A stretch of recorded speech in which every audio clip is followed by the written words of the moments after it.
오늘은 10월 25일입니다. 김대중 논설주간에다가 주필에다가 상임고문에다가 조선일보에 이런 아주 중책을 맡았던 유명한 칼럼니스트 김대중 칼럼, 그것을 오늘 보니까 이재명의 포옹에 대해서 얘기가 나왔습니다. 이재명이 정진상을 재판정에서 재판장한테 포옹해도 좋습니까? 하고 질문하고 딱 포옹을 했지 않습니까? 포옹을 허락한 재판장이나 이재명이나 참 무서운 사람들이란 걸 느끼지 않을 수가 없다라는 이런 뜻인데, 허락을 받고 신복을 포옹한 건데 국민들 보기에는 재판장도 무섭다 느꼈습니다. 어떻게 그런 이재명이가 포옹하는 것, 그런 것을 허락을 해주지? 바로 이겁니다. 이재명의 포옹이 의미하는 게 도대체 뭘까? 물론 재판장 허락을 받고 신복을 포옹했지만 뭘까? 여기에 대한 그 소회를 김대중 칼럼을 통해서 밝혔는데 참 글이 놀랍습니다. 김대중 조선일보 전 상임고문은 이렇게 얘기했습니다. 정말 이재명은 무서운 인간이라는 걸 새삼 느꼈다고 했습니다. 뻔뻔함은 이제 미덕이자 기본이 돼 있고 정말 무서운 인간이라는 것, 이걸 느꼈다는 겁니다. 그러니까 결론적으로 얘기하면 뻔뻔함은 이제 미덕이 돼 있고 동이고 정말 무서운 인간이라는 걸 이재명한테 느꼈다는 건데, 그게 뻔뻔스러운 거는 미덕이자 기본, 그가 가지고 있는 기본성이고 정말 무서운 인간이라고 새삼 느끼게 된다는 얘기. 이 얘기는 그 정치를 잘 들여다본 이 김대중 전 조선일보 주필께서 또 상임고문께서 이렇게 얘기할 정도면 이재명 정말 소름 끼치는 사람이라 아니할 수가 없습니다. 정말 소름 끼치는 자입니다. 네. 윤미향이하고 김남국, 조국 이런 자들은 야당 대표가 바로 이재명이가 그 선두에 있다는 겁니다. 이런 자들 위에 앞에 야당 대표 이재명이가 선두에 있다는 겁니다. 그래서 기댈 건 오직 국민밖에 없다. 국민 선택 외에는 바랄 게 없다. 이겁니다. 반은 절망적이고 반은 희망적이고 그렇습니다. 대장동 특혜 사건 피의자 이재명 더불어민주당 대표가 재판정에서 재판장 허락을 딱 받고 포옹을 해도 좋습니까? 공동 피의자인 자신의 신복, 이재명의 신복 정진상을 포옹했다는 그 기사를 김대중 씨가 읽으면서 전율을 느꼈다고 표현합니다. 전율, 공포를 느꼈다는 겁니다. 어떻게 피고인인 처지에 어떻게 저런 연출을 할 생각을 했을까? 바로 이겁니다. 어떻게 피고인인 그런 주제에 재판장에서 그 온 국민들이 환시하고 있는데 그 가운데 어떻게 재판장에게 정진상을 좀 포옹하고 싶은데 포옹해도 되겠습니까? 이런 얘기를 어떻게 할 수가 있느냐, 이게. 이런 연출을 어떻게 할 수 있느냐, 이겁니다. 어떻게 만인들이 보고 있는데 자신의 생명줄을 쥐고 있는 최측근을 끌어안고 등을 두드리고 그러면서 이건 사실상 무언의 압박인데 어떻게 이런 배짱이 있을 수가 있느냐, 이거예요. 그런 속셈을 옛 상사의 인간미로 포장할 여유를 어떻게 해서 갖게 됐을까, 이 얘기입니다. 그래서 소름이 끼친다는 겁니다. 정말 소름이 끼치고 극분노를 느낄 수밖에 없는 이재명 그때 그 당시의 태도 아닙니까? 그리고 재판장은 왜 이런 자를 갖다가 포옹을 할 수 있게끔 허락을 합니까? 참 재판장에게도 유감스럽다는 국민들이 엄청 많습니다. 이재명 씨는 정말 무서운 사람이란 걸 이때 느꼈다는 겁니다. 김대중 씨는 그가 그렇게 치밀하고 저돌적이고 절대 물러서지 않는 막가파라는 것은 일찍이 알았지만은 이 정도 막가파일지는 몰랐다는 겁니다. 이 정도 막가파일지는 몰랐다는 겁니다. 미처 몰랐다고 이렇게 표현합니다. 지난 대선 전에 그 형수 사건을 갖다 끌어냈습니다. 김대중 씨는 지난 대선 전에 이재명이가 형수에게 인간으로서는 참아할 수 없는 쌍욕을 한 것이 드러났을 때 이 씨의 대선의 꿈은 끝났다고 지레 단정을 다 했었는데 지나고 보니까 김대중 씨 스스로가 틀렸다는 사실을 알았다는 겁니다. 대장동 사건이 터졌을 때도 김대중 씨는 그가 끝났다는 것, 이재명이가 끝났다고 생각했었다는 겁니다. 그러나 이재명은 교묘하게도 그 사건을 경쟁자인 윤석열 후보에게 뒤집어 씌우는 기상천외의 작전을 폈다는 겁니다. 지금 이 글을 읽으면서도요, 화가 머리끝까지 또 나기 시작합니다. 대통령 되려는 사람으로서는 절대 해서는 안 되는 것이 두 가지가 있다고 김대중 씨는 얘기합니다. 배웠기 때문에. 그중 하나가 거짓말을 하면 안 되고 철제, 다른 하나는 부정한 돈을 먹지 말아야 된다. 딱 두 개라는 겁니다.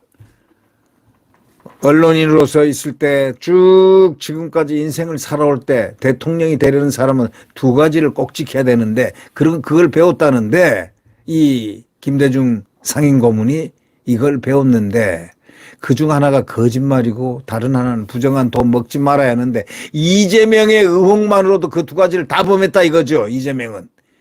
다른 사람 같으면 아니 불과 10년 20년 전만 해도 이런 사람은 일찌감치 퇴출당하고 이 정치계에서 없어져 버린다 이거야. 당한다 이거야. 그런데 이재명은 대통령은 못됐지만 국회의원, 당대표 이제 막강한 공천권까지 거머쥐게 됐다는 거죠. 영장 기각 이후에 이재명은 오히려 승기를 잡은 듯하고 이상한 행동을 하고 있다는 거죠. 정치가 미쳤거나 그가 미쳤거나 둘 중 하나라는 겁니다. 대한민국 정치가 미쳤거나 이재명이가 미쳤거나 둘 중에 하나라는 겁니다. 그래서 김대중 전 상임고문은 지금도 이재명의 정치 생명줄이 어디에서부터 왔는지 기원하고 있는지 어디까지 갈 것인지를 도대체 가늠을 못하겠다는 겁니다. 정치인의 뻔뻔함은 금기 중에 금기였는데 지금 이재명의 시대, 더불어민주당의 이 시대에 그 뻔뻔함은 미덕이고 기본이 돼 있다는 겁니다.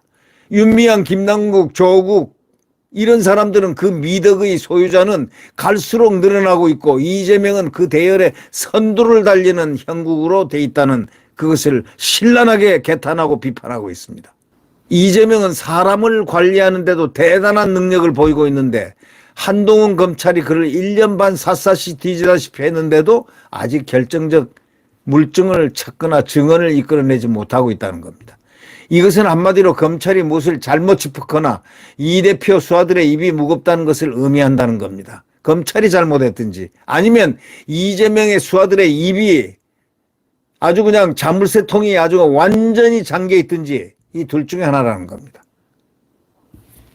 한 명은 대북 송금 분야에서 입을 여는가 했더니 쏜살같이 달려가서 자물쇠를 채워버리고 이게 바로 이재명의 조직의 결사적인 두께가 대단하고 봉합력도 세다는 걸 의미하는 거 아니냐라고 얘기합니다.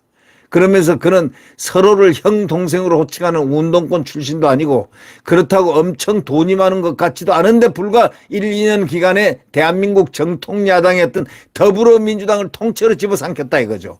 일각에서는 그가 한총련 조직에 올라탔다는 주장도 있다는 겁니다. 한총련은 이적단체입니다. 적어도 북한 추정면에서는 문재인의 길을 가고 있으면 분명하다고 김대중 상임고문은 그렇게 얘기를 하고 있습니다.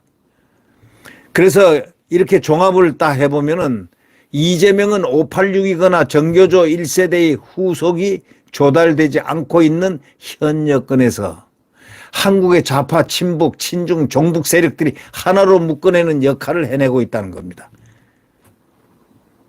과거 대통령급 정치인이 가졌던 화려한 경력, 정치적 정통성도 하나도 없는데도 불구하고 오늘의 한국 좌파, 진보, 친북, 야당을 아우르는 위치에 오른 것 뭐냐?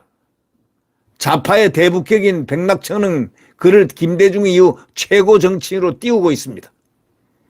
이재명의 과거 야권 지도자들이 한 단식이라든가 연자노음성, 투옥 같은 온갖 액세서리를 총동원해서 복습을 다 하고 있는 중이라는 겁니다.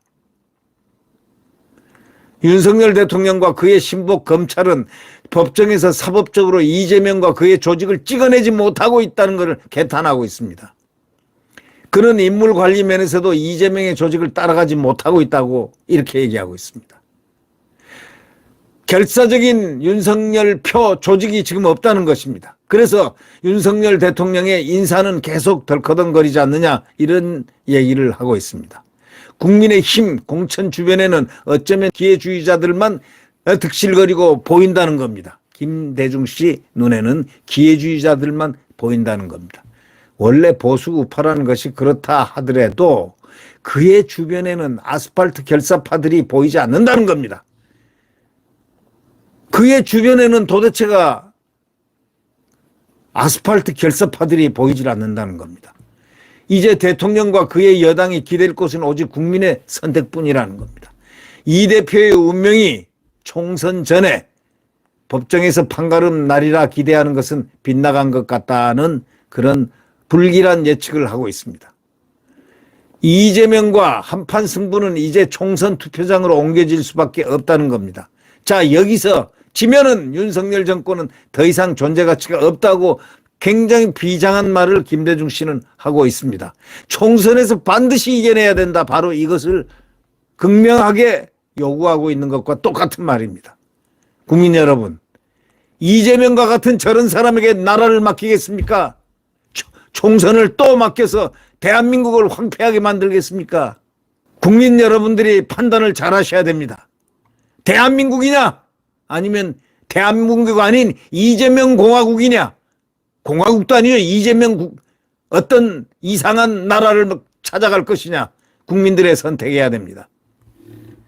이 글을 읽고 상당히 비장함을 느끼지 않을 수가 없습니다.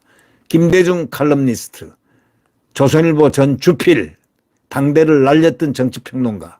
네, 이분의 이야기에 귀를 기울이면서 한번 생각해 봐야 되겠다.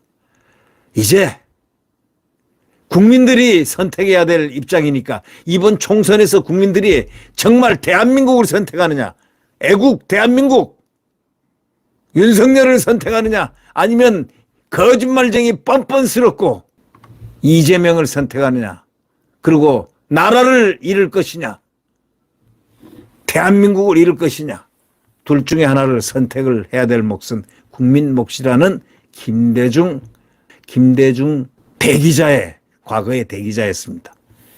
그 말을 듣고 숙연한 마음으로 이 칼럼을 한번 음미를 함께 해봤습니다.